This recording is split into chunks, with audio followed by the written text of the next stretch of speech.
Assalamualaikum warahmatullahi wabarakatuh. Kembali lagi bersama channel Ogi, Oglu Guruku. Cara pendidikan mencerdaskan generasi bangsa. Oke, pada kesempatan kali ini kita akan melanjutkan pembahasan pertemuan sebelumnya terkait dengan unsur-unsur cuaca iklim. Minggu lalu kita sudah membahas terkait dengan unsur temperatur, tekanan, dan kelembaban. Hari ini kita akan membahas unsur selanjutnya yang keempat, yaitu adalah angin. Oke.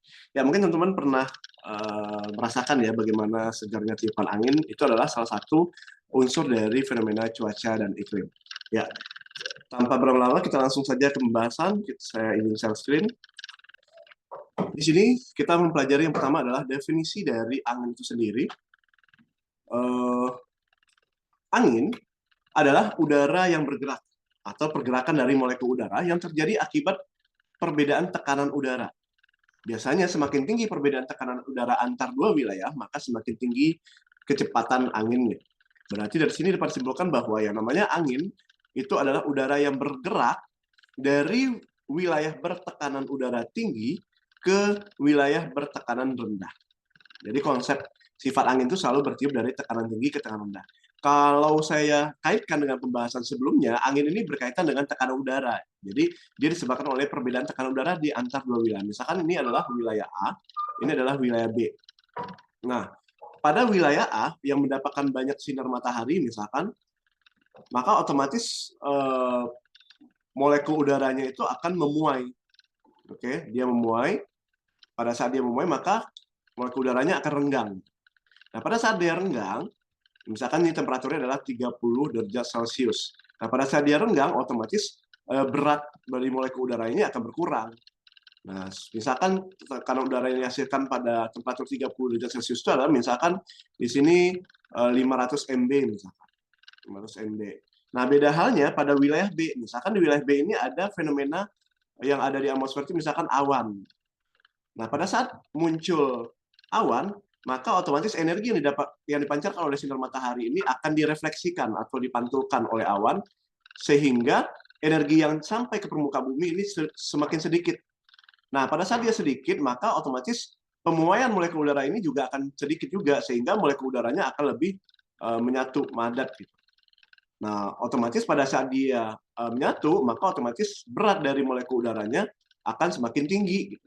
Kalau di sini renggang di 500 MB, pada saat dia rapat bisa jadi 1000 MB.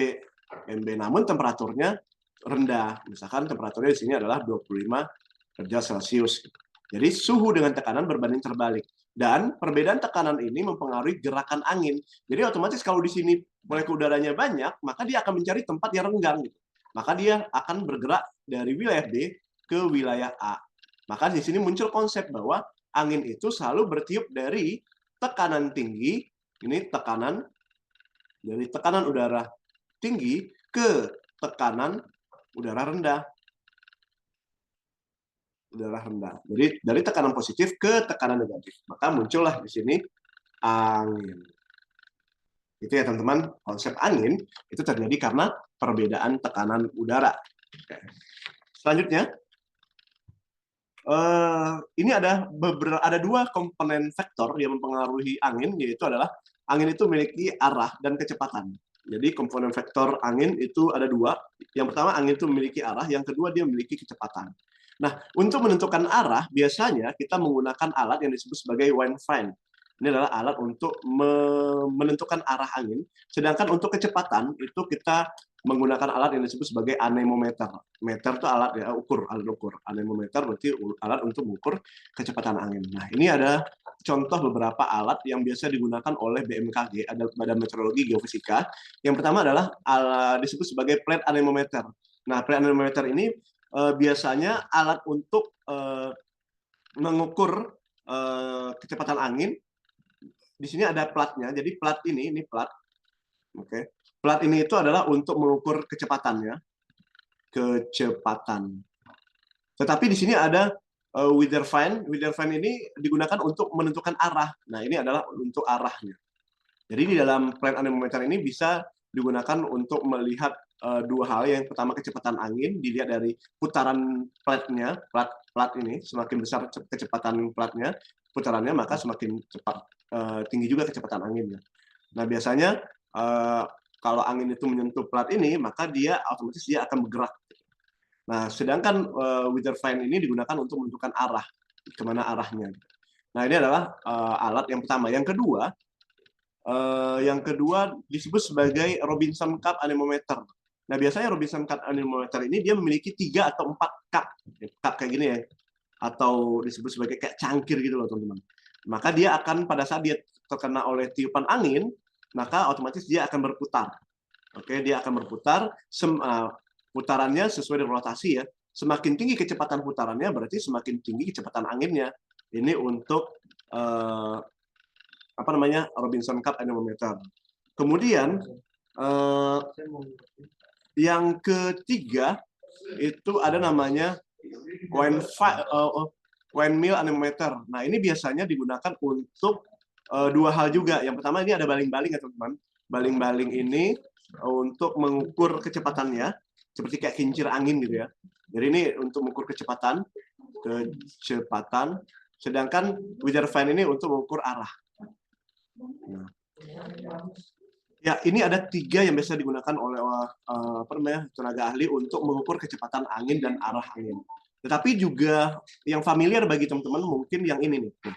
Ini biasanya kalau kita ke bandara sering banget kita melihat alat yang disebut sebagai windsock ini, yaitu adalah sebuah alat yang digunakan untuk menentukan arah angin dan memperkirakan kecepatannya. Nah, biasanya windsock ini kalau arahnya ke sini, misalkan di sini adalah tenggara, gitu. Misalkan tenggara, berarti otomatis arah anginnya ke tenggara. Nah, tetapi kemiringan dari windsock ini itu bisa menentukan kecepatannya. Biasanya semakin horizontal dia, maka kecepatan semakin tinggi, gitu ya, teman-teman ya. Jadi ini kemiringan ini digunakan untuk mengukur kecepatannya, sedangkan arah dari arahnya ya ini menentukan arah dari windsock ini untuk menentukan arah anginnya kemana. Oke. Kemudian ada juga alat yang biasa digunakan oleh biasanya BMKG nih, biasanya pakai ini nih. Ini disebut sebagai wind vane, menentukan arah angin. Biasanya di atas gedung.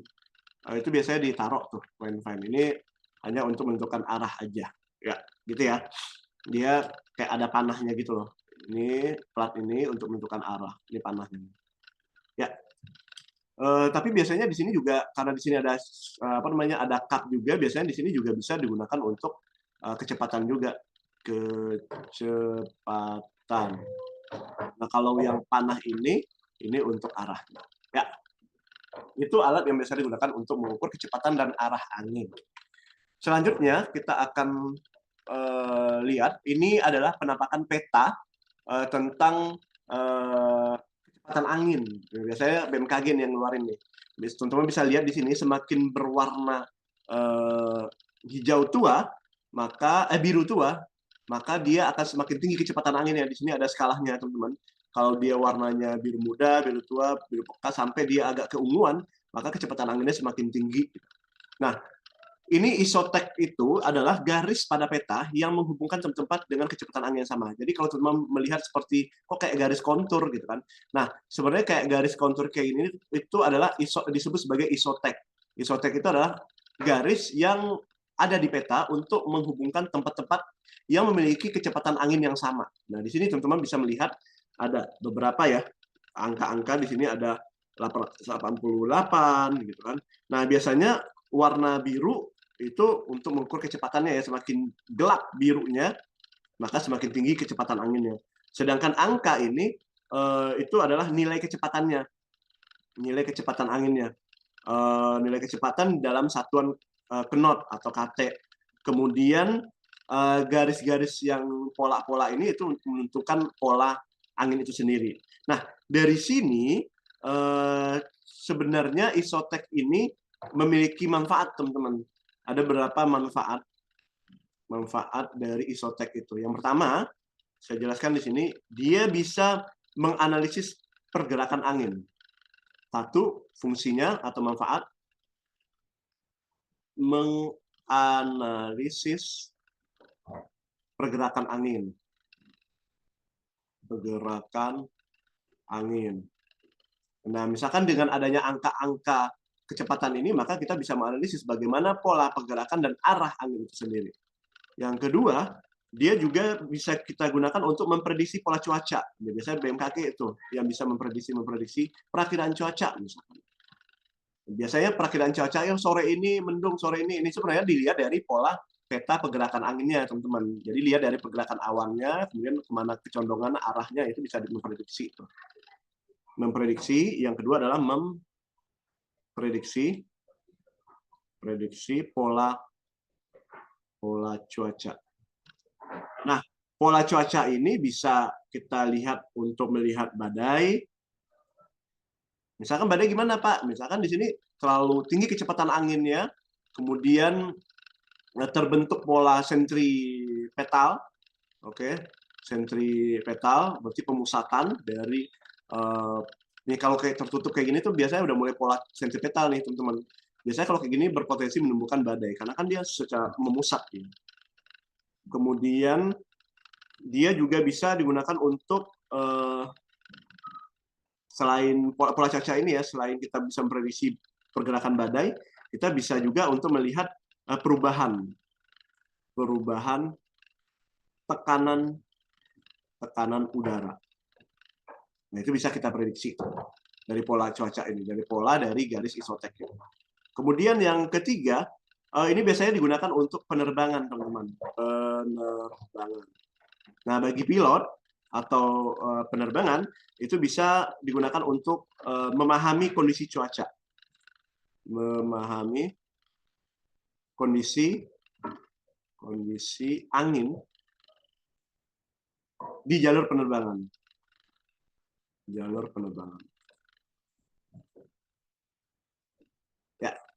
itu beberapa fungsi dari isotek. Ya.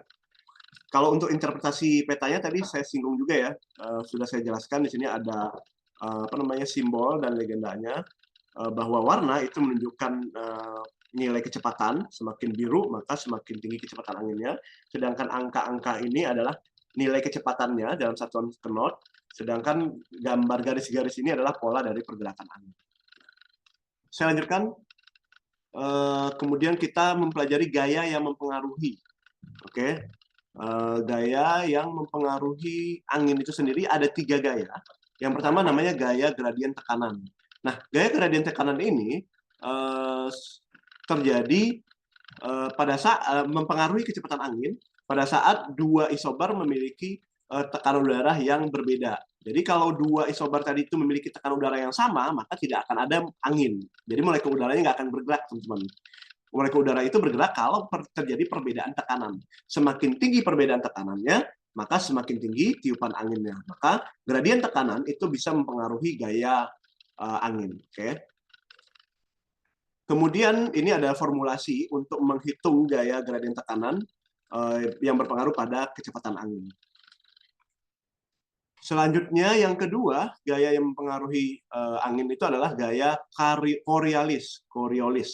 Gaya Coriolis itu adalah gaya gesek atau semu akibat dari rotasi bumi, sehingga pada saat rotasi tadi, putaran bumi pada porosnya, menghasilkan gaya semu atau fiktif yang menyebabkan angin itu tidak lagi tegak lurus terhadap isobar, tetapi dibelokkan.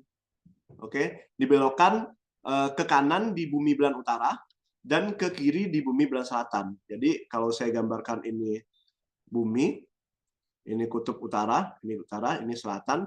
Nah, di utara karena akibat dari gaya Coriolis tadi itu, jadi gaya isobar itu nggak berpengaruh signifikan. Maka angin itu akan dibelokkan cenderung ke kanan. Ya, ini berbelok ke kanan. Nah, ini di utara. Sedangkan di selatan dia berbelok ke kiri. Nah, ini ke kiri dia. Berbelok ke kiri. Nah, perbelokan arah angin ini di bumi belahan utara dan selatan itu terjadi akibat dari gaya Coriolis tadi. Oke, makanya semakin mendekati garis khatulistiwa, pengaruh gaya Coriolis akan semakin kecil. Tapi yang lebih besar pengaruh itu adalah isobar tadi, 2 isobar tadi, garis isobar tadi, gradien tekanan yang berpengaruh lebih besar. Tapi semakin mendekati kutub, maka otomatis gaya Coriolis semakin besar pengaruhnya terhadap angin. Lanjut. Nah, kemudian ada namanya yang mempengaruhi selanjutnya adalah gaya gesek. Gaya gesek ini dipengaruhi oleh objek-objek yang ada di permukaan bumi.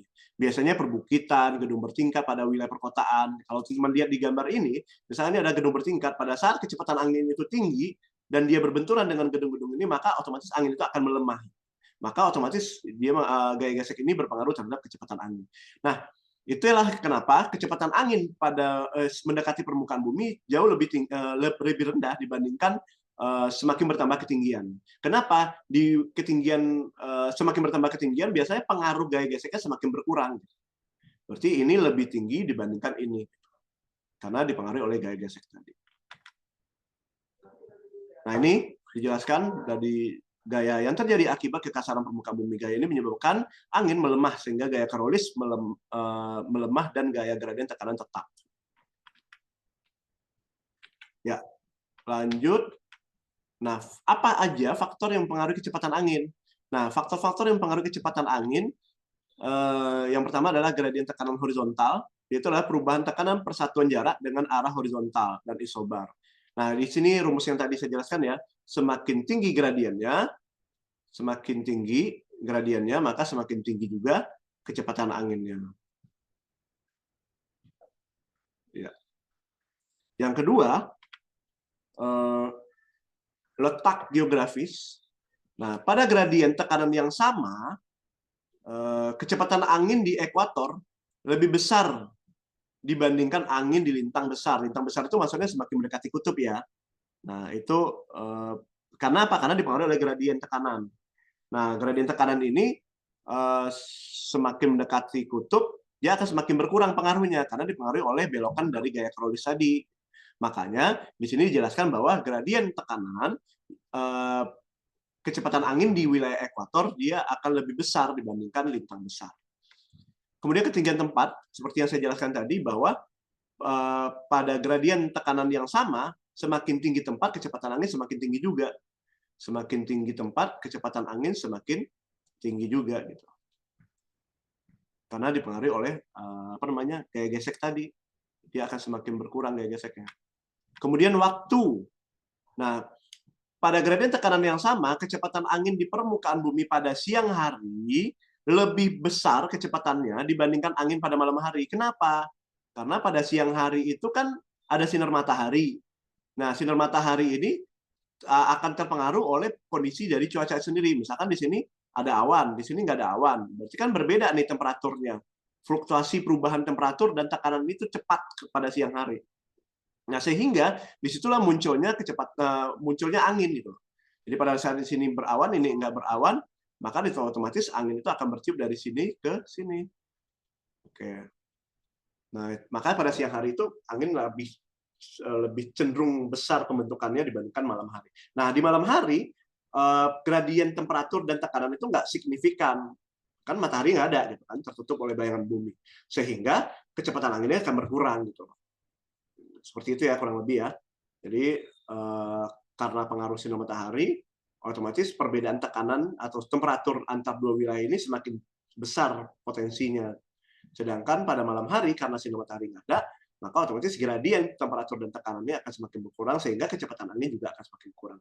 Maka waktu mempengaruhi kecepatan angin.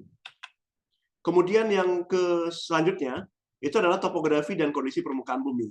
Nah, perlu teman-teman ketahui bahwa gunung, topografi gunung, lembah, bukit itu ternyata bisa menghambat atau mempercepat kecepatan angin. Nah, misalkan gini, ini gunung, ini lembah. Nah, pada lembah ini biasanya ini kecepatan anginnya lebih tinggi nih dibandingkan di sini, karena di sini terhalang. Anginnya kayak gini jadinya. Jadi, otomatis gunung dan lembah itu bisa mempengaruhi kecepatan angin. Semakin banyak gunungnya atau semakin banyak hutannya, vegetasi hutannya, biasanya kecepatan anginnya semakin berkurang karena terhalang kan. Tetapi semakin tidak ada vegetasi atau nggak ada perbukitan atau pegunungan, maka kecepatan angin semakin tinggi. Makanya di pantai jauh lebih tinggi kecepatan anginnya dibandingkan di gunung. Gitu teman-teman.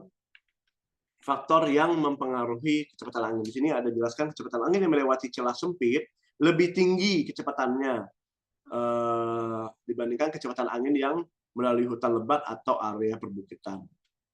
Ini celah sempit itu maksudnya di sini. Oke, mungkin kalau teman-teman masih bingung, saya ilustrasikan satu kali lagi bagaimana pengaruhnya tekanan temperatur tentang kecepatan angin. Jadi misalkan di sini matahari. Nah, pada saat energi sinar matahari ini masuk ke permukaan bumi sama-sama misalkan 80%. Ini 80%. Kenapa nggak 100%? Karena ternyata 20% itu dipengaruhi oleh kondisi kosmis, debu-debu angkasa. Nah, pada saat masuk, kemudian misalkan di sini ada awan, ini saya simpulkan, ya teman-teman nggak bingung. Dan di sini adalah permukaan bumi.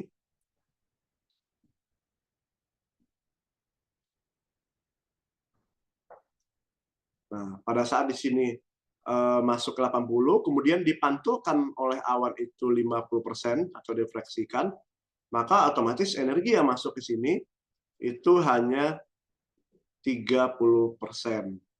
Oke, 30%. Pada saat energi yang masuk itu 30%, otomatis misalkan menyebabkan temperaturnya rendah. Misalkan suhu di sini hanya 20 derajat Celcius.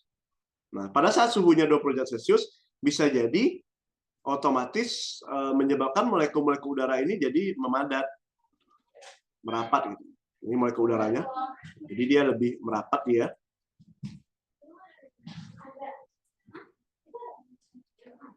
Ilustrasi seperti ini ya. Jadi karena sinar matahari yang sedikit, maka molekul udaranya memadat atau merapat. Oke. Pada saat dia merapat atau memadat, otomatis tekanan yang dihasilkannya, tekanan udaranya, jadi meningkat. Oke, misalkan tekanan udaranya di sini adalah 50 MB. Oke. Nah, beda halnya pada saat di sini energi matahari itu tidak ada penghalang, tidak ada refleksi ataupun scattering, maka otomatis energi yang masuk maksimal nih misalkan. Anggap aja ya, misalkan di sini 80%. Sehingga suhunya otomatis akan meningkat. Suhunya misalkan di sini bisa sampai 36 derajat Celcius. Pada saat temperatur ini tinggi, maka otomatis molekul udaranya akan memuai nih. Jadi renggang molekul udaranya kayak gini. Oke. Nah, pada saat renggang, maka otomatis tekanan udaranya yang dihasilkan akan turun. Misalkan di sini tadi 50 MB, atau anggap aja di sini 500 MB misalkan. Nah, di sini bisa jadi 10 MB misalkan. Nah, bayangkan kayak bola-bola gitu lah teman-teman. Di sini bolanya banyak, di sini sedikit. Nah, otomatis bola yang banyak ini akan bergulir ke sini nih. Dia akan lari ke sini gitu. Maka disitulah munculnya arah angin. Arah angin itu akan bertiup dari wilayah A ke wilayah B. Nah, semakin tinggi perbedaannya, semakin tinggi perbedaan tekanan udara antara wilayah A dan wilayah B ini, maka otomatis semakin tinggi juga kecepatan anginnya. Bayangin dia kayak bola. Ini bola, main bola gitu kan. Di sini saya skat nih, di sini bola sedikit kosong. Maka pada saat skatnya saya angkat, otomatis bola ini akan bergulir cepat ke sini gitu. Kenapa? Karena di sini kosong, di sini banyak bolanya. Nah, udara juga sama seperti itu, ilustrasi kurang lebih seperti itu. Maka angin akan bertiup arah angin.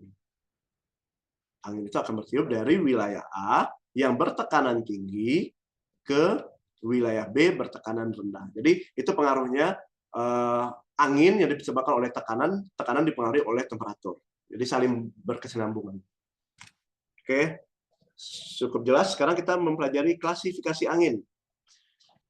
Angin itu terbagi dua, ada namanya angin global. Kalau saya bagi ya, ada angin global, ada angin lokal. Nah, yang pertama kita bahas dulu angin global. Angin global. Oke. Nah, angin global ini terbagi, yang pertama disebut sebagai angin pasat. Angin pasat. Nah, ini pelan-pelan ya. Pengertiannya, angin pasat ini pengertian adalah angin yang bertiup sepanjang tahun. Nah, ini kenapa sepanjang tahun? Ntar saya jelaskan. Sepanjang tahun. Sepanjang tahun. Dari subtropis. Dari wilayah subtropis, baik utara ataupun selatan, ke daerah ke daerah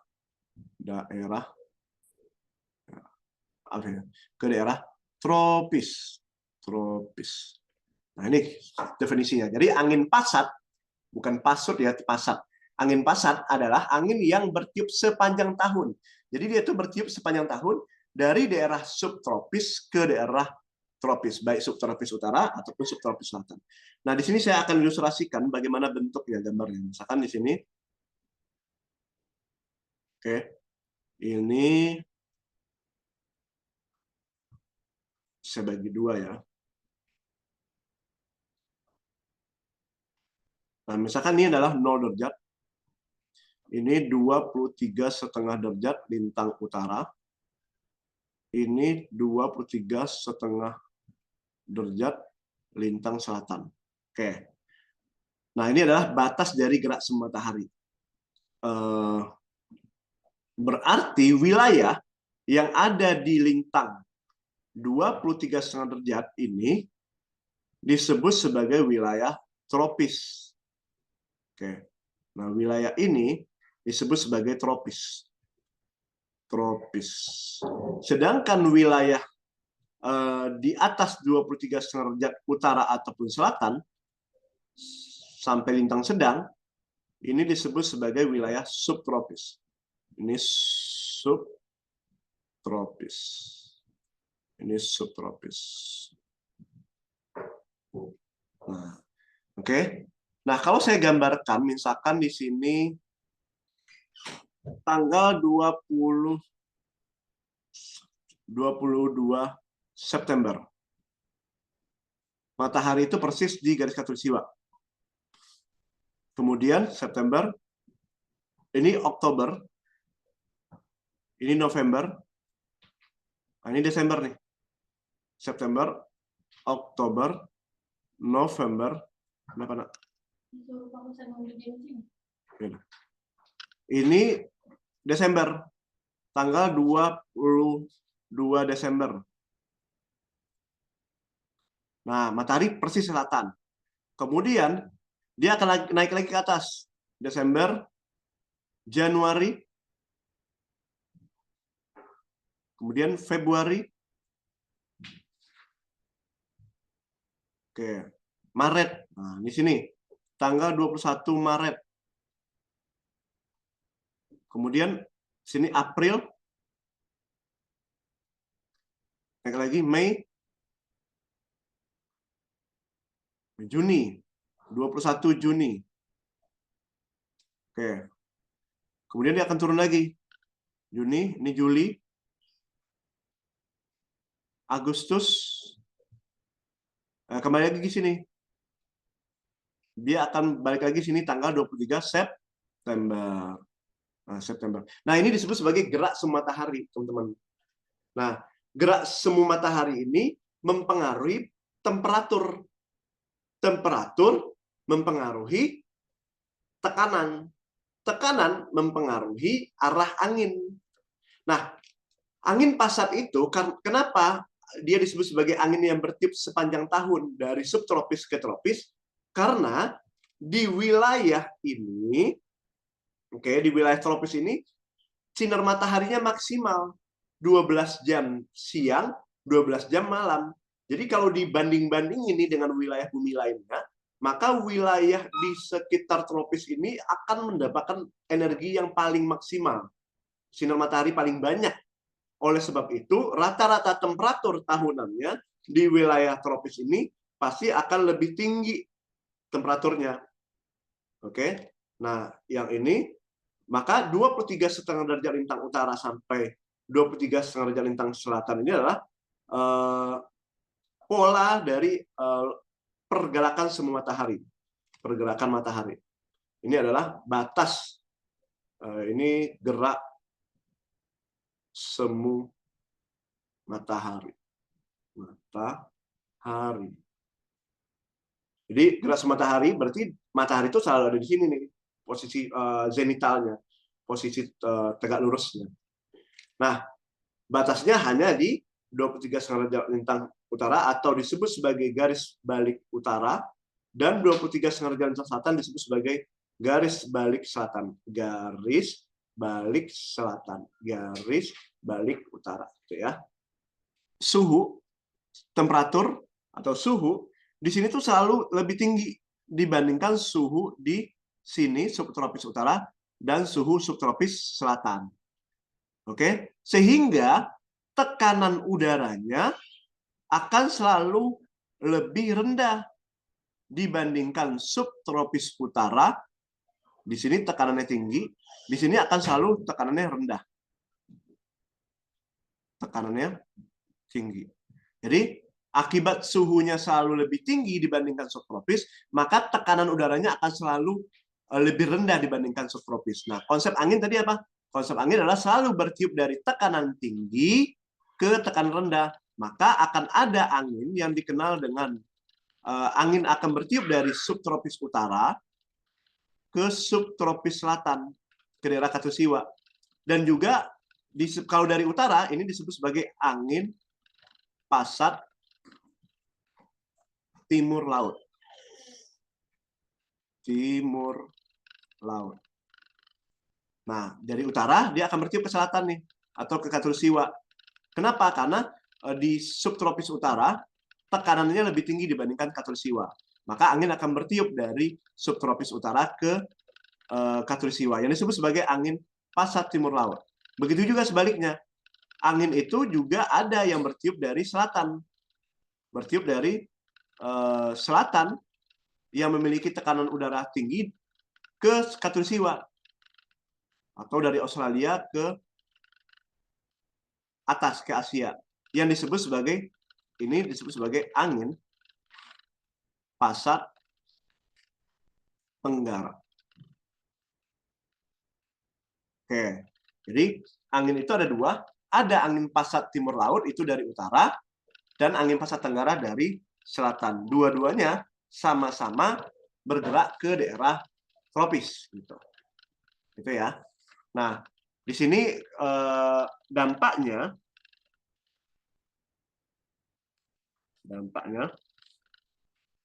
biasanya dampak dari angin pasat ini adalah menyebabkan curah hujan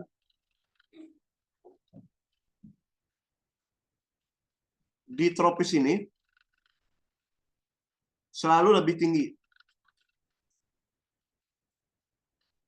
Kenapa? Karena angin yang bertiup dari dari subtropis ke tropis ini selalu membawa uap air yang lebih besar. Jadi penguapan yang terjadi di daerah subtropis ini, uap airnya akan dibawa ke daerah tropis. Seperti di Indonesia.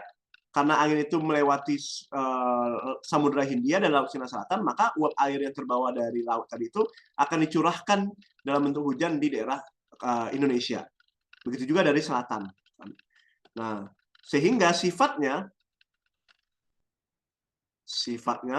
angin pasat ini lembab, ini dampak lembab dan basah.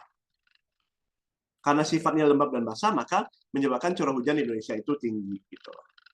Ya. Nah, untuk arah-arah ini tentu harus tahu aja konsep ya. Dulu waktu SD kan kita udah belajar nih konsep utara, selatan, timur, barat, timur laut, tenggara, barat laut, barat daya. Ini harus tahu konsepnya ya. Nah, kalau saya gambarkan lagi polanya, kalau keseluruhan, misalkan ini bumi, ini garis khatulistiwa, berarti ini adalah 0 derajat. Ini 23,5. Ini 23,5. Oke, kemudian di sini ada 45 derajat.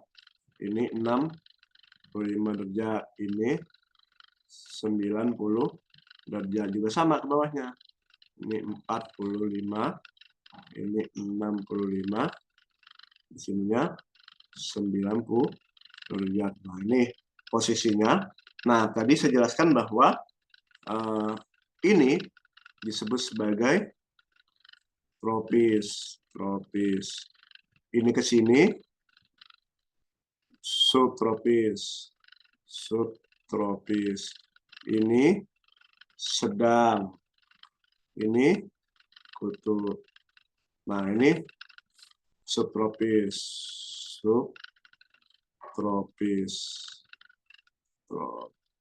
Nah, di sini kan tadi saya jelaskan ya bahwa di wilayah tropis akan terjadi gerak semu matahari tadi.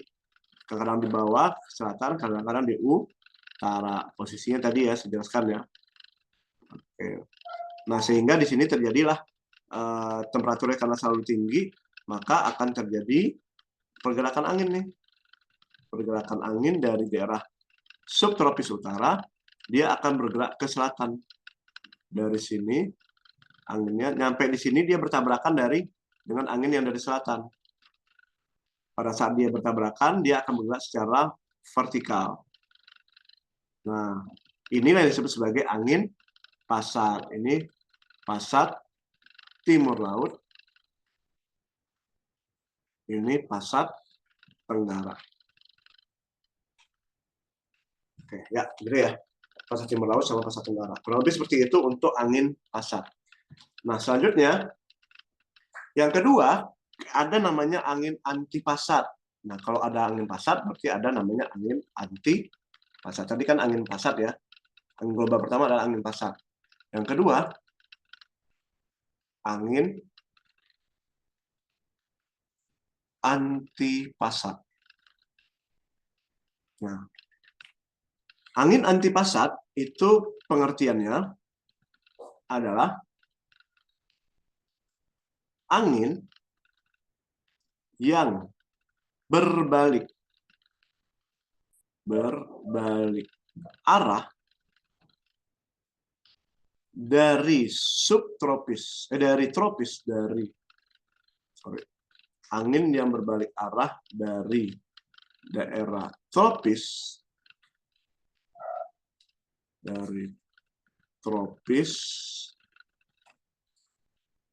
ke subtropis,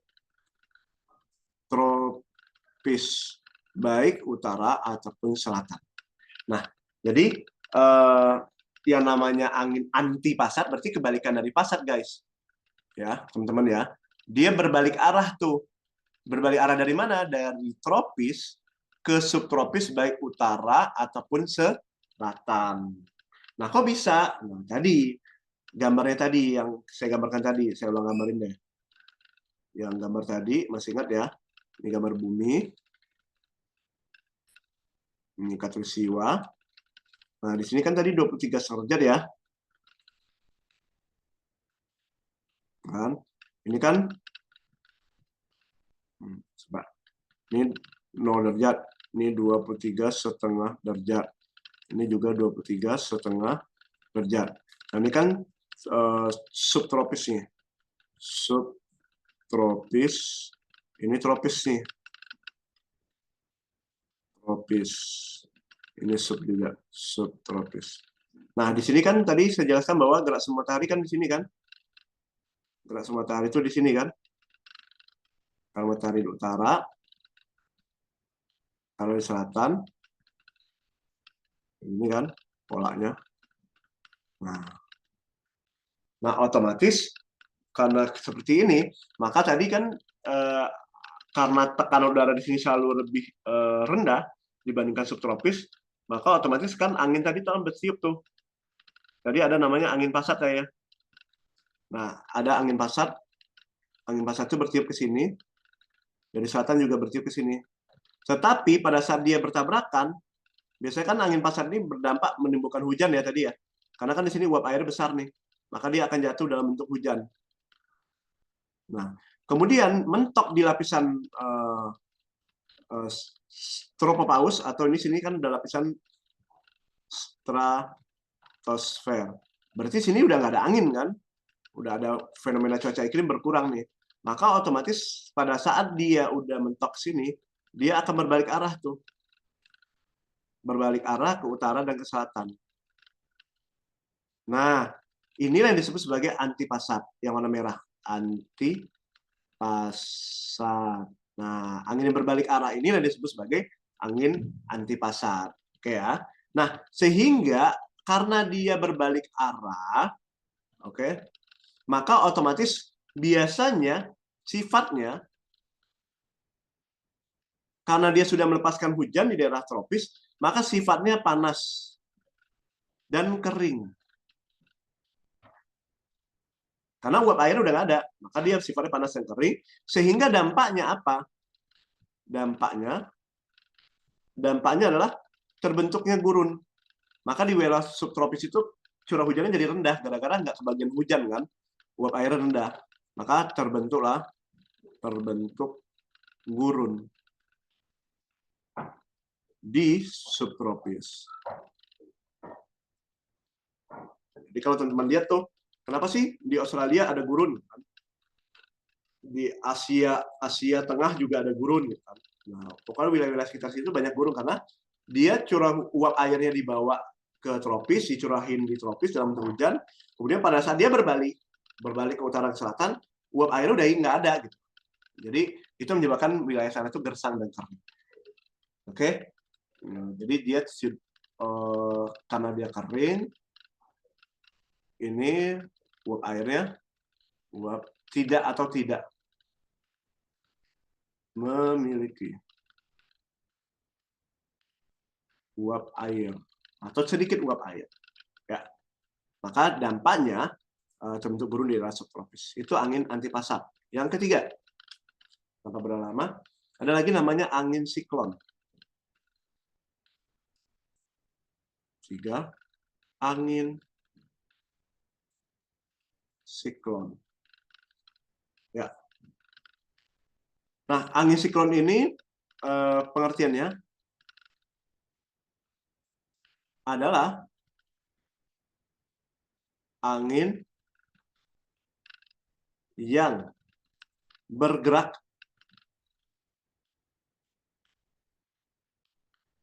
memutar secara sentripetal.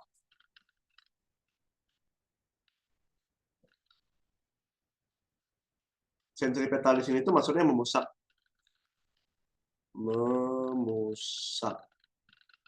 Oke. Memusat maksudnya gini ya, teman-teman. Misalkan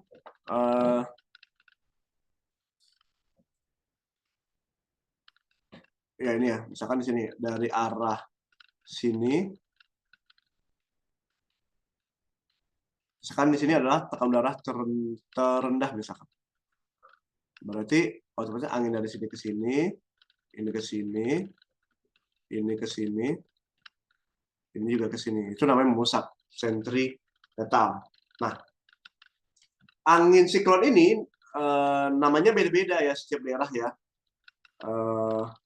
Nama lainnya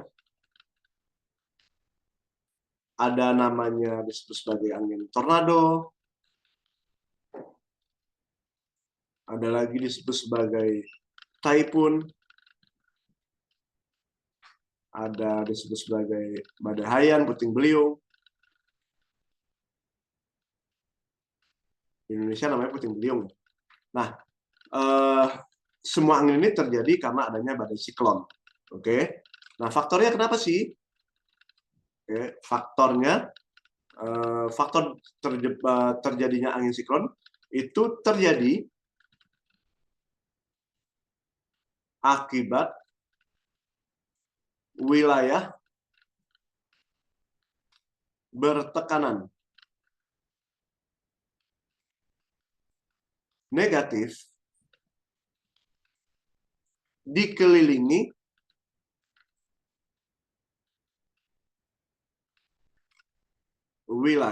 oleh wilayah bertekanan positif. Nah, Jadi pada saat wilayah bertekanan negatif dikelilingi oleh wilayah bertekanan positif, maka semua angin dari wilayah bertekanan positif itu akan menuju ke wilayah bertekanan negatif. Oke.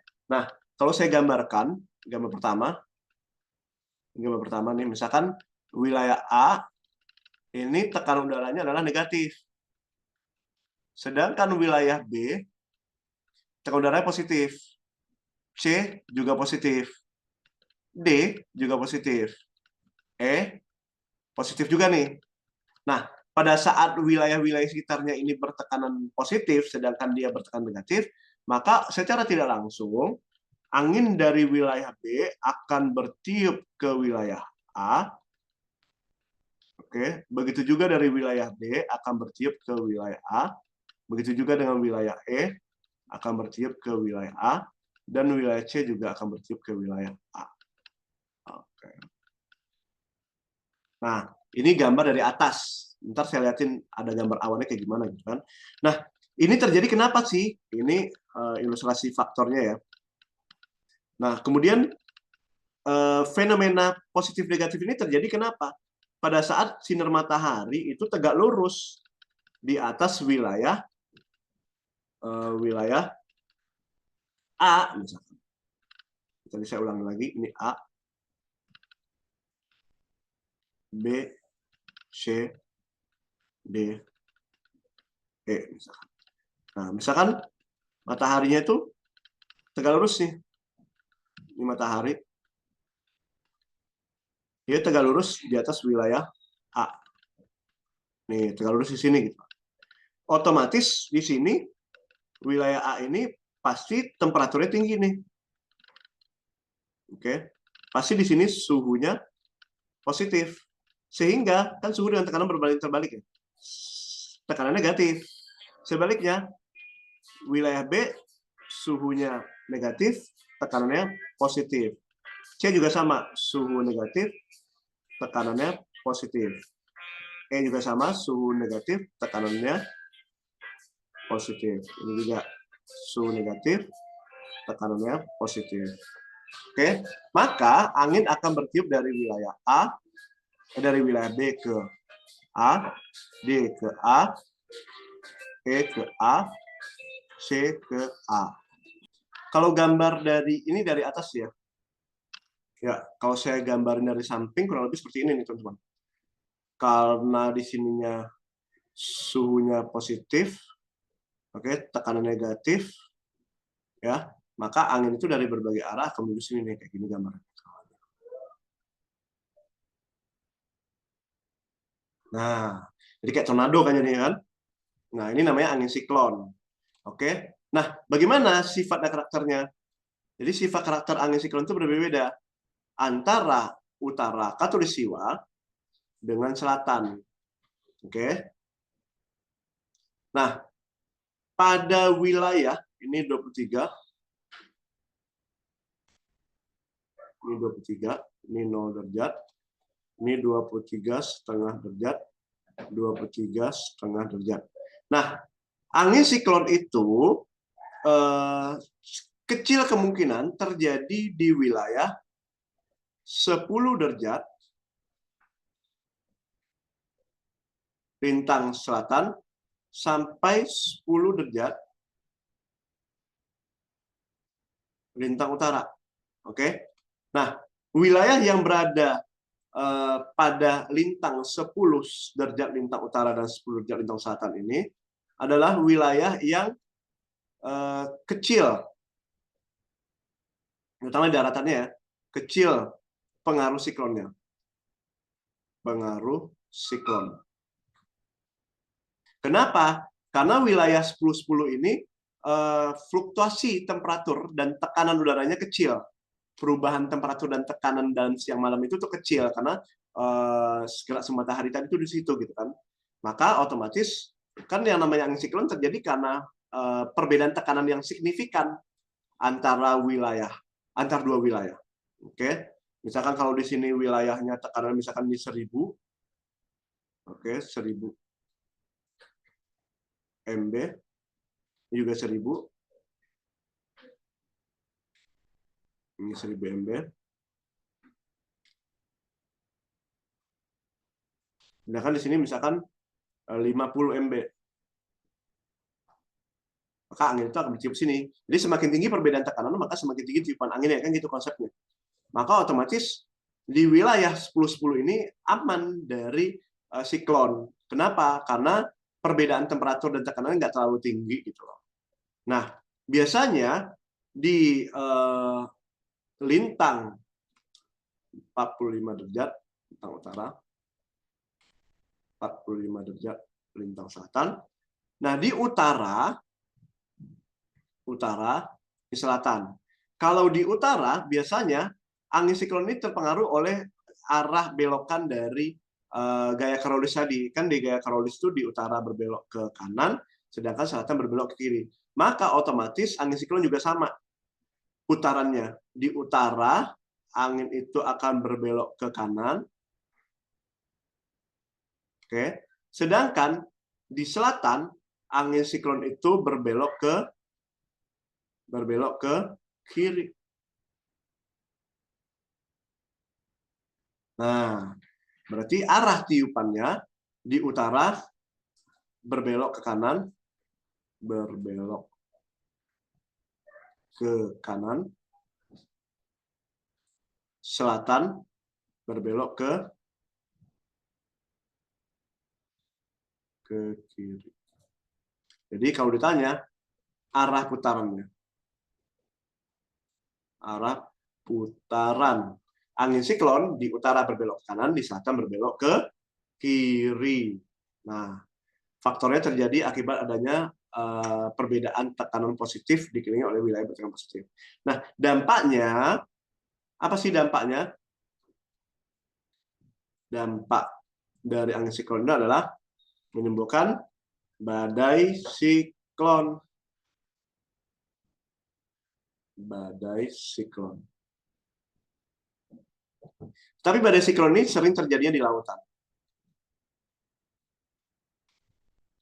Sering di lautan. Dibandingkan daratan ya teman-teman ya.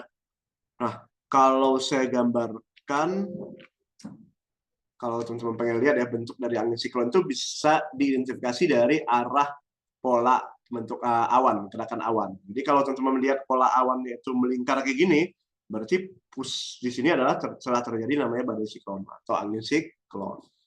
Oke ya. Sekarang kita lanjutkan. Angin selanjutnya adalah angin antisiklon. Oke. Angin yang keempat adalah angin antisiklon.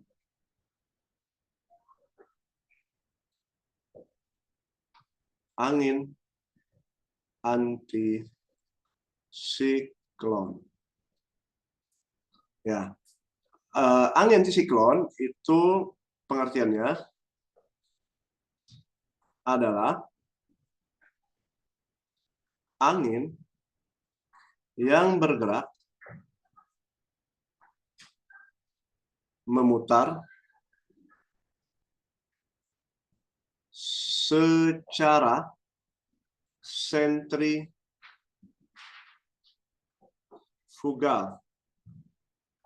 Sentrifugal itu maksudnya adalah menyebar. Ya. Faktor penyebabnya adalah terjadi karena wilayah bertekanan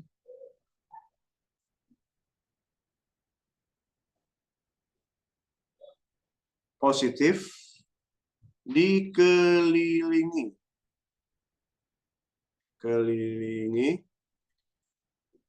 wilayah bertekanan negatif. Ya.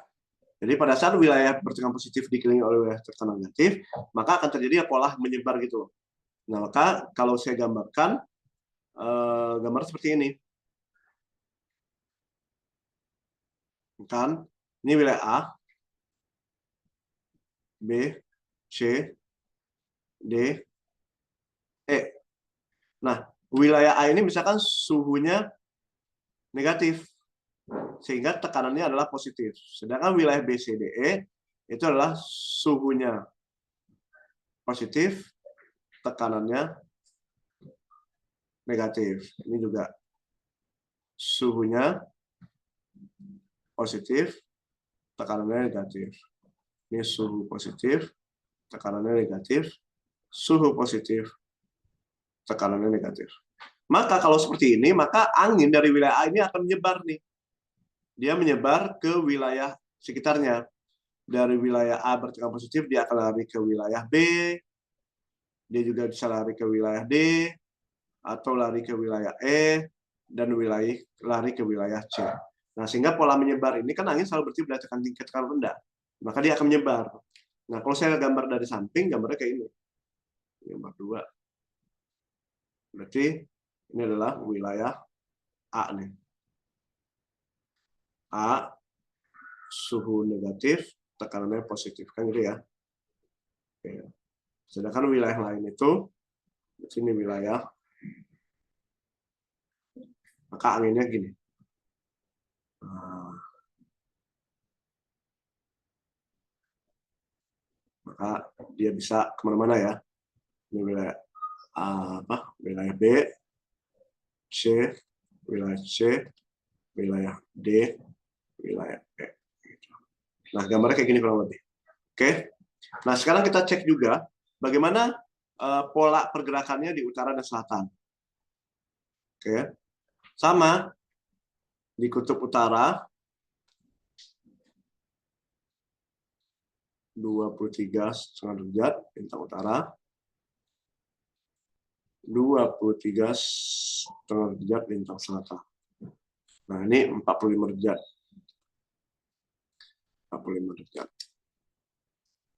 Ini 45 derajat. Oke. Di bumi belahan utara, BBU, dengan bumi belahan selatan, BS. Itu polanya, arah tiupannya berbanding terbalik dengan angin siklon tadi. Oke. Nah, di utara, dia akan bertiup searah jarum jam. Nah, kan tiupan putaran jarum jam gini kan? Oke, nah maka dia tiupan searah jarum jam. Oke, nah sedangkan di selatan dia berlawanan jarum jam. Selatan itu putarnya berlawanan jarum jam.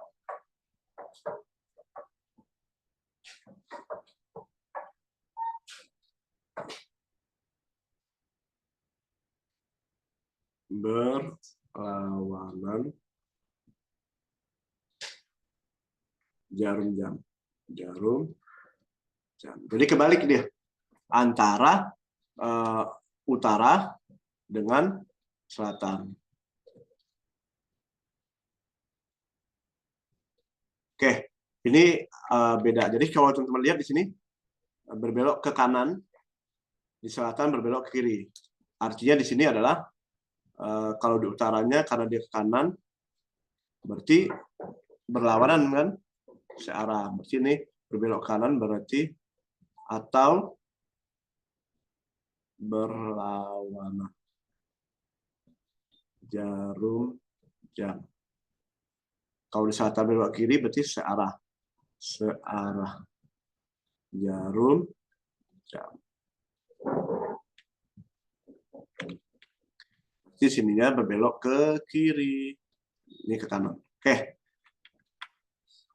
Kemudian angin global selanjutnya adalah yang kelima, angin front. Ya, yang kelima, angin front. Oke. Pengertiannya adalah angin yang terjadi akibat pertemuan dua massa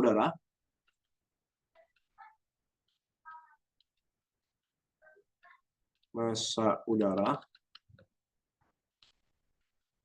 panas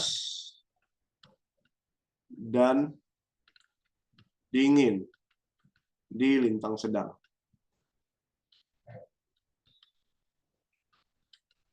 Oke. Ya. Itu namanya angin front. Oke, biasanya dampaknya adalah memunculkan hujan frontal.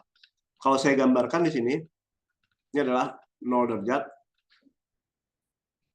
Ini 23,5 derajat. Ini misalkan 30. Kemudian ini 45. Ini 65. Ini 90 derajat atau kutub utara ataupun selatan. Nah, misalkan di sini, kalau teman-teman lihat, berarti wilayah ini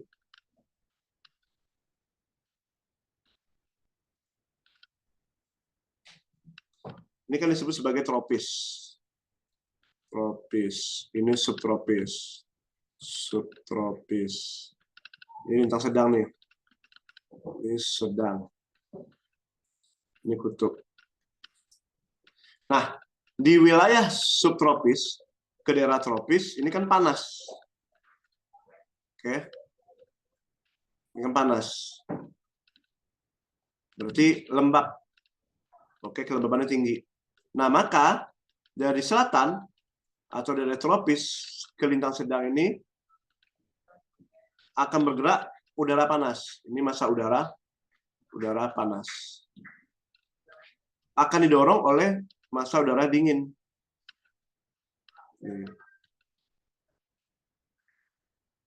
Dari kutub, ini udara dingin.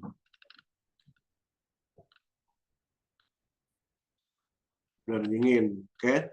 Nah, pada saat molekul udara panas ini didorong oleh massa udara dingin, maka terbentuklah di sini awan hujan. Oke. Pada titik tertentu, pada saat dia mencapai, karena dia bergerak secara vertikal, pada saat dia mencapai ketinggian titik jenuh,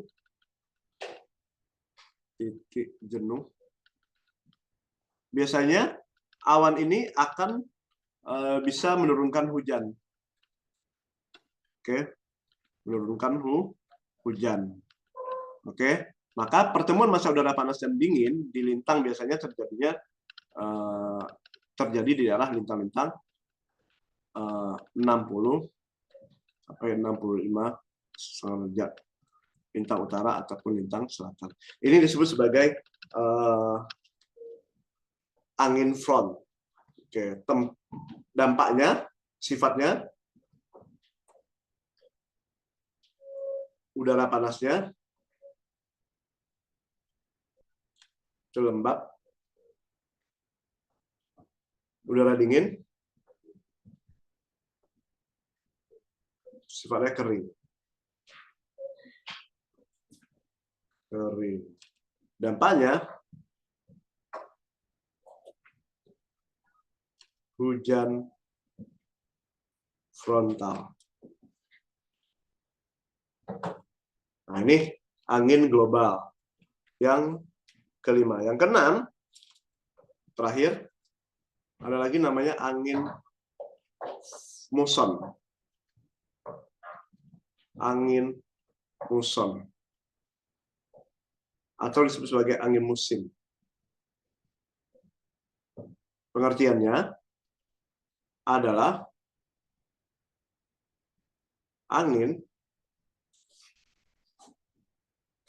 yang berganti arah, bertiup berganti arah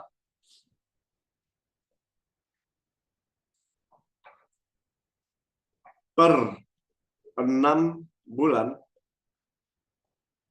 di daerah tropis. Ya, faktornya akibat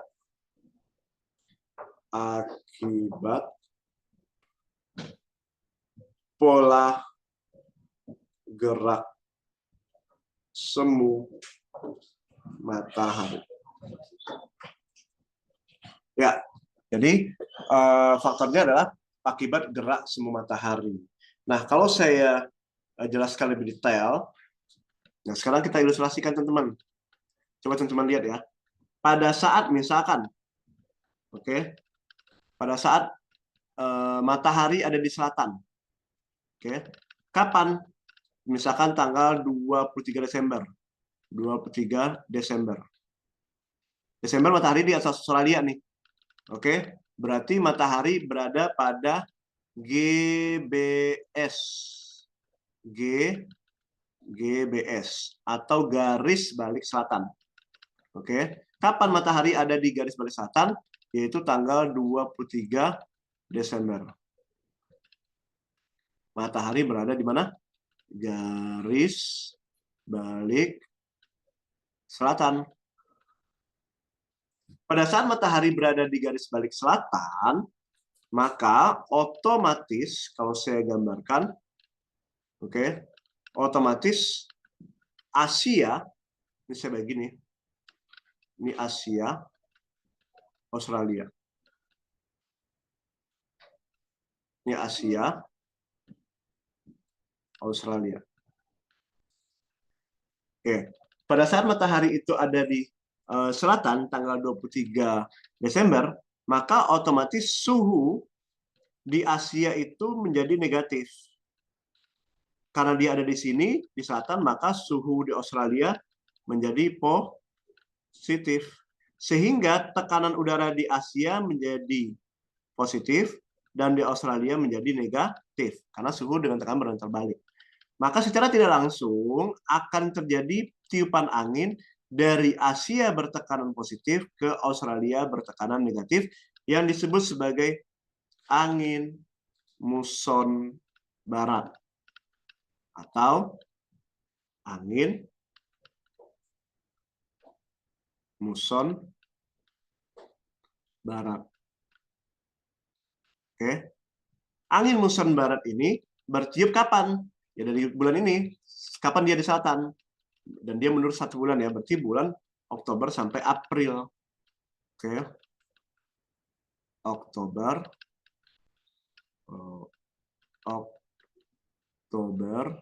November, Desember, Maret, April. Oktober sampai April. Nah, maka matahari itu ada di selatan. Angin muson barat itu akan bertiup pada bulan Oktober sampai April. Berarti angin akan bertiup dari mana ke mana tadi? Dari Asia ke Australia. Ya. Nah, ini gambarnya. Yang disebut sebagai angin muson barat. Nah, apa dampaknya? Pada saat terjadi angin muson barat bertiup dari Asia ke Australia ini, dari Asia ke Australia, maka otomatis akan menimbulkan dampak nih. Oke, dampak berarti di Indonesia kita akan mengalami musim hujan. Sedangkan Eropa musim dingin. Australia panas. Ya musim panas. Oke. Nah, ini dampaknya. Nah, walaupun Indonesia musim hujan, ada kecualinya nih. Kecuali wilayah NTT dan NTB, dia akan mengalami musim panas. Kecuali. Oke.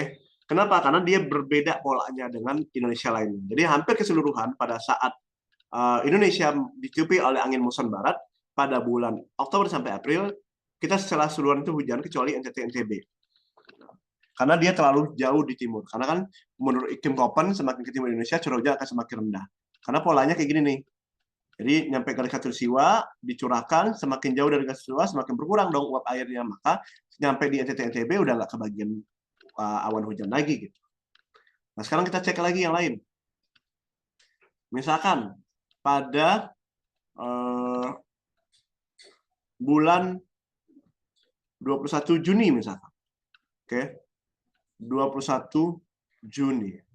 Matahari di sini nih, di utara. Oke, tanggal 21 Juni. Berarti matahari ada di garis balik utara atau GBU. Kapan? 21 Juni. Maka tanggal 21 Juni matahari ada di garis balik utara. Karena matahari ada di garis balik utara, maka otomatis dia akan mempengaruhi suhu dan tekanan udara yang ada di Asia dan Australia. Oke, teman-teman lihat. Berarti otomatis di Asia ini Australia. Kenapa, Nak? Kenapa? Ya, biar. Masuk. Maka otomatis suhu di Asia pada saat matahari di utara, oke, 21 Juni, maka suhu di Asia itu menjadi tinggi, di Australia rendah. Sebaliknya, tekanan udara di Asia rendah, di Australia tinggi. Angin itu selalu bertiup dari bertekanan tinggi, Australia bertekanan tinggi, ke Asia bertekanan rendah. Di Indonesia dikenal sebagai angin muson timur, AMT. Oke? Atau angin muson timur. Nah, pada saat angin muson timur itu bertiup, di bulan apa? Di bulan April sampai Oktober. Maka otomatis dampak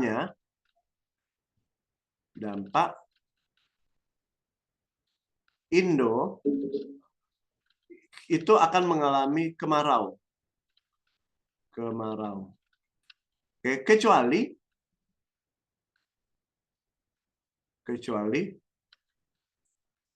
NTT, Nusa Tenggara Timur, dan Nusa Tenggara Barat. Dia akan mengalami musim hujan. Oke. Kecuali yang wilayah ini itu dia akan mengalami hujan. Nah, kenapa? Karena angin yang bertiup dari Australia ke Asia ini, dia akan mencurahkan hujan di wilayah NTT-NTB, tapi nyampe ke barat, dia sudah nggak ada lagi uap airnya. Kenapa? Karena dia melewati laut sempit. Oke. Jadi kalau dari selatan ke utara, ini namanya angin muson timur. Oke. Kalau di sini, angin muson barat. Ya. Nah, pada saat waktu itu, Eropa musim panas. Australia musim dingin. Nah, ini teman-teman kurang lebih dampak dari dan pola pergerakan angin muson. Ya, di Indonesia namanya angin muson barat, muson timur. Jadi saya simpulkan angin muson barat itu terjadi pada bulan Oktober sampai April, yang terjadi akibat pada bulan Desember puncaknya, tanggal 23 Desember, itu matahari itu persis di selatan, atau garis balik selatan, di atas Australia. Maka angin itu akan bertiup dari Asia ke Australia. Kenapa? Karena suhu di Australia itu lebih tinggi dan tekanan lebih rendah. Sedangkan di Asia, suhu rendah, tekanan tinggi. Maka angin bertiup dari Asia bertekanan tinggi ke Australia bertekanan rendah. Di Indonesia disebut sebagai angin muson barat. Nah, dampaknya, kenapa Indonesia hujan? Karena dia melewati samudera yang luas, laut luas, Laut Cina Selatan, Samudra Hindia, maka pada saat dia melewati laut tadi itu, maka uap air itu akan terangkut menjadi awan. Sampai di Indonesia dia akan dijatuhkan dalam bentuk curah hujan. Nah, kecuali NTT-NTB karena dia terlalu ke timur dan ke selatan, maka otomatis dia nggak kebagian curah hujan. Ya, kurang lebih seperti itu. Ini gambar dari angin muson. Jadi kalau gambarnya kayak gini, ini yang gambar ini namanya apa? Kalau dari utara ke selatan, ini namanya angin. Kalau ini namanya angin muson barat. Kalau ini angin muson timur. Ya, oke. Sekarang kita lanjut ke pembahasan angin selanjutnya, yaitu adalah yang kedua, angin lokal. Angin lokal. Angin lokal ini adalah skalanya yang lebih kecil ya dibandingkan angin global. konsepnya yang penting untuk memahami angin lokal ataupun angin global, yang penting kalian tahu bagaimana konsep pengaruh antara tekanan dan suhu dan korelasi dari sifat pergerakan angin itu sendiri yang selalu bertiup dari tekanan tinggi ke tekanan rendah. Nah, angin lokal pertama adalah angin darat dan angin laut. Nah, untuk terjadinya angin darat dan angin laut, ini adalah lautan, laut, laut, darat.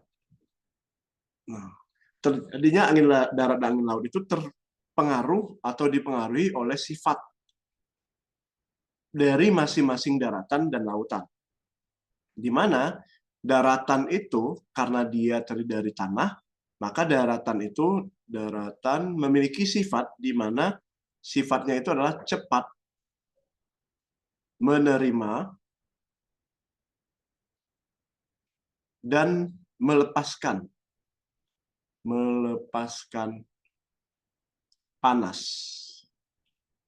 Oke, jadi kalau kalian lihat daratan itu kan tadi dari tanah. Tanah itu kalau dibakar dia cepat panas dan cepat dingin. Nah, sama juga konsepnya. Jadi daratan itu sifatnya cepat menerima dan juga cepat melepaskan panas. Nah, beda dengan lautan. Lautan itu kan terdiri dari air. Nah, kalau kita rebus air dia lama tuh.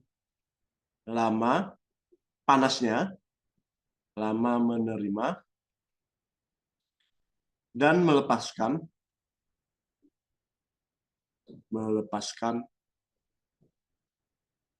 panas. Ya, jadi itu perbedaan sifat antara daratan dengan lautan. Di mana kalau daratan itu cepat menerima dan melepaskan panas, sedangkan laut itu sifatnya lama menerima dan melepaskan panas. Sehingga menyebabkan perbedaan temperatur darat dan laut baik pada pagi sampai siang, ataupun sore sampai malam. Nah, coba kalian lihat di gambar sini, pada pagi sampai siang ada matahari, pada saat matahari terbit, otomatis suhu di daratan itu lebih cepat panas dibandingkan lautan. Jadi pada saat di pagi sampai siang suhu daratan tinggi, di lautan itu masih suhunya masih rendah. Oke. Suhunya masih rendah. Sedangkan tekanan udaranya karena di daratan itu tinggi temperaturnya, maka tekanan udaranya rendah. Dan sebaliknya di lautan itu karena temperaturnya rendah, maka tekanan udaranya jadi tinggi. Maka kalau kita lihat konsep angin selalu bertiup dari tekanan tinggi ke tekanan rendah. Maka angin akan bertiup dari laut ke darat yang disebut sebagai angin laut. Maka angin laut inilah yang digunakan oleh para nelayan tradisional untuk pulang ke daratan. Jadi nelayan itu pulang melaut ya pada pagi sampai siang gitu, karena dibantu oleh tiupan angin laut yang bergerak ke arah daratan.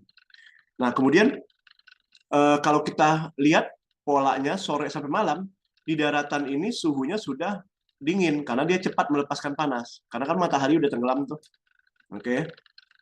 Temperaturnya rendah, sedangkan lautan itu lama melepaskan panas. Maka temperatur di lautan lebih tinggi dibandingkan daratan yang menyebabkan tekanan udara di daratan itu lebih tinggi dibandingkan lautan. Maka angin akan bertiup dari daratan bertekanan tinggi ke lautan bertekanan rendah, yang dikenal dengan sebutan angin darat. Jadi sesimpel itu ya teman-teman ya, cara membedakan angin darat dengan angin laut. Nah, angin darat ini yang digunakan oleh nelayan untuk melaut pada sore sampai malam. Oke, yang kedua itu kita kenal dengan namanya angin lembah angin gunung. Oke, angin lembah dan angin gunung. Ya. Nah, angin lembah dan angin gunung ini konsepnya sama kayak angin darat, angin laut. Oke, kalau saya gambarkan, ini ada dua gunung.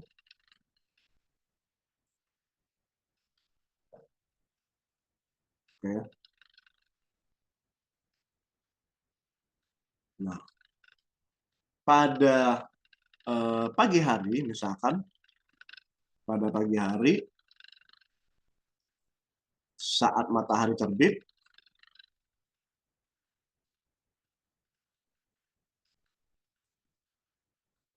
oke, pada saat matahari itu terbit, otomatis gunung dengan lembah ini memiliki dua karakter yang berbeda juga, di mana pada pagi hari,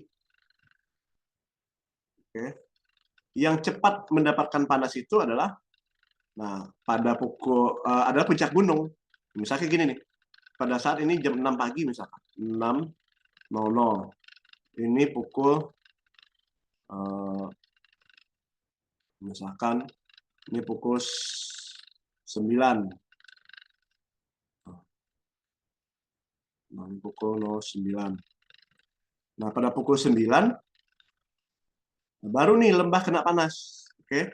Sedangkan dari jam 6 sampai jam 9, rentang berapa jam ini? Rentang 3 jam, puncak gunung ini lebih awal menerima panas. 3 jam lebih awal menerima panas. Sehingga temperatur di puncak gunung jauh lebih tinggi pada pagi sampai siang. Jadi kalau saya bikin konsepnya, pagi sampai siang, otomatis temperatur, oke, temperatur di puncak suhunya positif, tekanannya negatif. Sebaliknya, temperatur di lembah suhunya negatif, tekanannya positif. Ya, gitu ya konsepnya ya. Sehingga tekanan itu, angin itu akan bertiup dari mana ke mana? Dari lembah bertekanan tinggi ke gunung bertekanan rendah. Yang disebut sebagai angin apa? Ini namanya disebut sebagai angin lembah. Jadi pada saat angin itu bertiup dari lembah ke gunung, maka disebut sebagai angin lembah. Nah, ini konsepnya. Nah, kemudian pada saat matahari itu sudah tenggelam, atau pada sore hari misalkan, oke, matahari itu sudah tenggelam, otomatis pada sore sampai malam,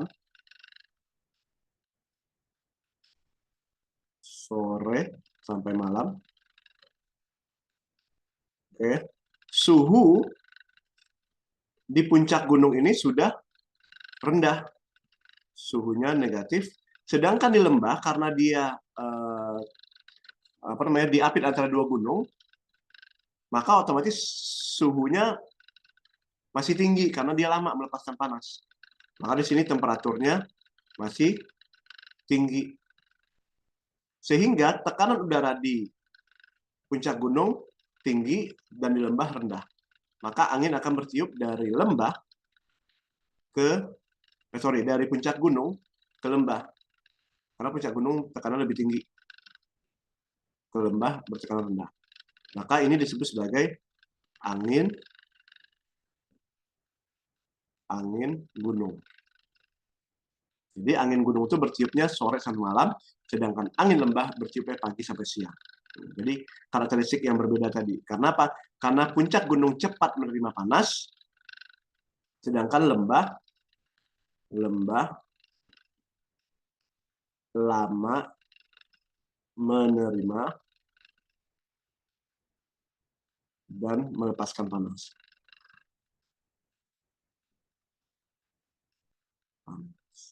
Dan sebaliknya, gunung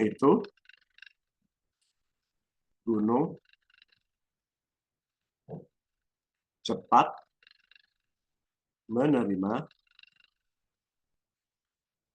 dan melepaskan panas.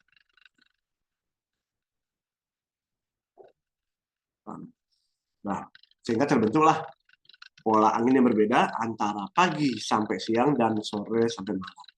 Yang disebut sebagai angin lembah pada pagi sampai siang. Maka pada pagi sampai siang itu kalian akan melihat awan itu kayak kabut itu naik dari lembah ke puncak gunung.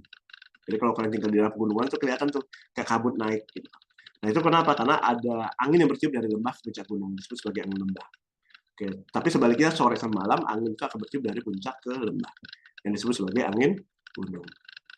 Itu yang kedua. Yang ketiga adalah angin FON. FON. FOHN, FON. Pengertiannya adalah angin yang bertiup jatuh di daerah bayangan hujan. Bayangan hujan. Ya. Nah, sifatnya dari angin FON ini adalah sifatnya panas dan kering. Panas dan kering. Dampaknya adalah kekeringan. Kekeringan dan bisa merusak lahan pertanian. Lahan pertanian.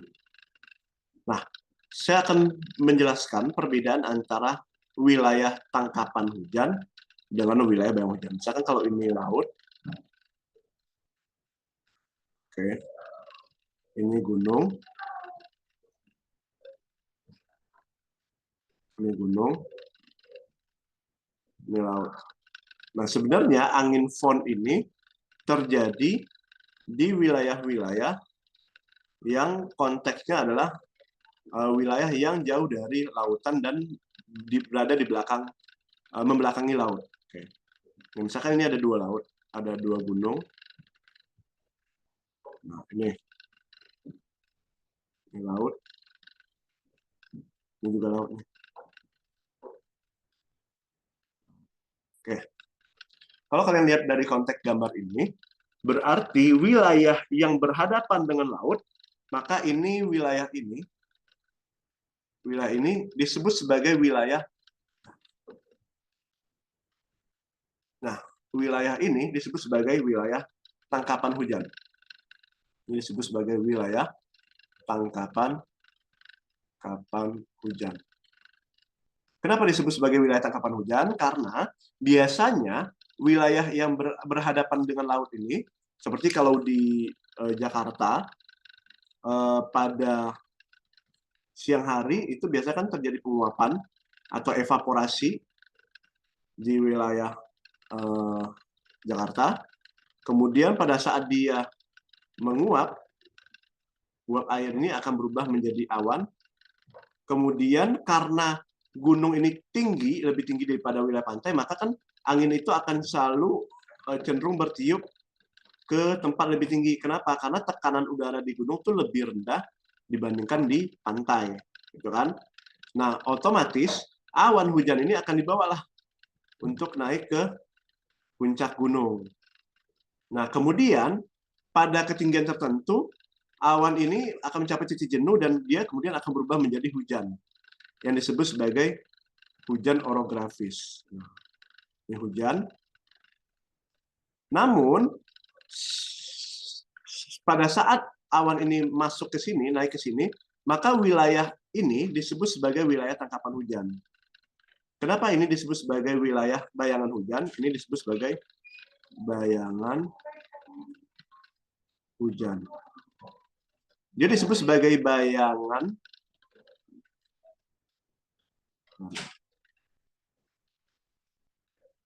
Dia disebut sebagai daerah bayangan hujan. Bayangan hujan. Kenapa disebut bayangan hujan? Karena seolah-olah mau hujan, tetapi nggak kebagian hujan gitu. Seolah-olah mau hujan, tapi nggak kebagian hujan. Kenapa? Karena sebelum mencapai wilayah ini, hujan udah jatuh di sini duluan. Sehingga pada saat hujan itu jatuh, ada angin yang akan naik dan turun. Oke. pada saat dia turun anginnya, maka setelah melepaskan hujan, otomatis angin ini tuh bersifat panas dan kering. Kenapa? Karena kelembaban udara udah dijatuhin di sini. Oke, maka inilah yang disebut sebagai angin fon. Oke, angin fon. Kenapa? Karena dia bertiup jatuh di daerah bayangan hujan. Nah, ini adalah wilayah bayangan hujan. Sifatnya panas dan kering. Kenapa panas dan kering? Karena dia sudah melepaskan hujan. Jadi dia rendah ke uap air. Oke, sifatnya kering. Karena sudah melepaskan hujan. Sehingga ini berdampak pada lahan pertanian, di mana lahan pertanian ini pada saat ditiupi oleh angin fon yang bersifat panas dan kering ini bisa rusak nih, bisa layu dia. Oke. Nah, bagaimana wilayah ini? Ini berarti wilayah ini juga ini tangkapan hujan nih. Tangkapan hujan. Hujan juga. Oke, karena anginnya juga bertiup dari sini ke sini. Oke.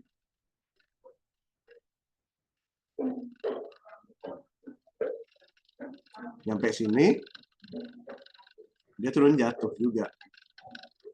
Oke ya. Nah, ini yang disebut sebagai angin fon. Nah, untuk di Indonesia sendiri, kita terdapat memiliki beberapa wilayah yang memiliki angin fon. Ini adalah nama lain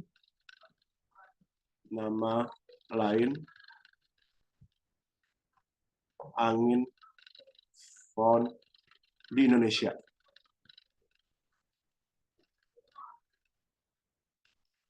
Apa aja nama lainnya? Yang pertama disebut sebagai angin bahoro. Angin bahoro. Angin bahoro itu ada di Deli, Sumatera Utara.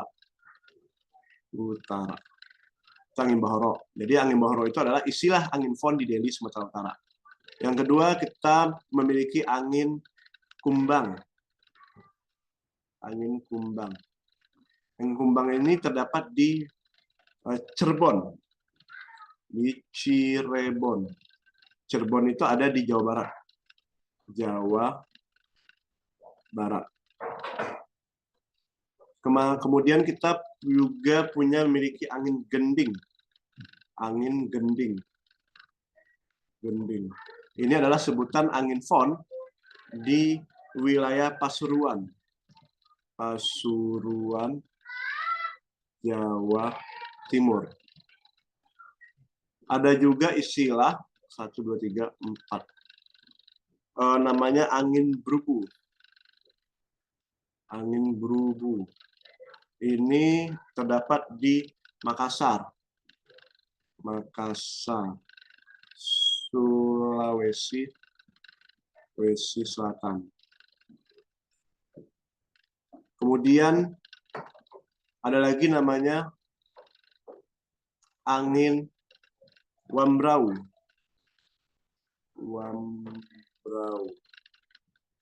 Angin wambrau ini terdapat di Biak. Terdapat di Biak, Papua. Jadi ternyata angin fon ini tidak semua terdapat di Indonesia ya, hanya wilayah-wilayah Indonesia yang memiliki morfologi seperti ini. Misalkan kalau kayak di Indonesia, kayak di Jakarta itu Gunung Gede Panarango gitu. Berarti kan Gunung Gede Panarango itu ini laut, Gunung Gede Panarango. Habis itu di sini laut lagi, jadi otomatis potensi untuk mendapatkan angin fonnya ketinggiannya juga nggak mencukupi. Gitu. Oke, hanya wilayah-wilayah yang memiliki morfologi tertentu yang bisa terdapat angin fon. Oke, kurang lebih seperti itu penjelasannya. Besok kita akan masuk ke materi awan. Sukses selalu buat kalian. Jangan lupa dukung terus channel ini sebagai wadah pembelajaran buat kalian. Like, comment, subscribe, and share. Ogi, guru-guruku, channel mensukseskan dan mencerdaskan generasi bangsa. Assalamualaikum.